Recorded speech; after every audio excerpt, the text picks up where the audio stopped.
sinasabing mo kami ngayon, ligtas at payapa sa dahon aming pinagkakakilunan.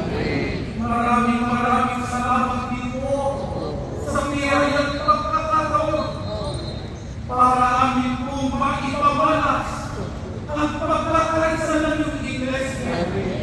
Ang pagpipikon po namin ito ay parang pahayagan ang aming pagpipin at ng maraming mga kababayan ukol sa kapayapaan ng aming bansa.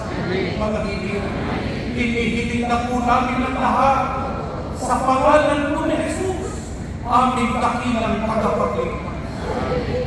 Maraming salamat po, kapatid na Luisito Rino Hermano.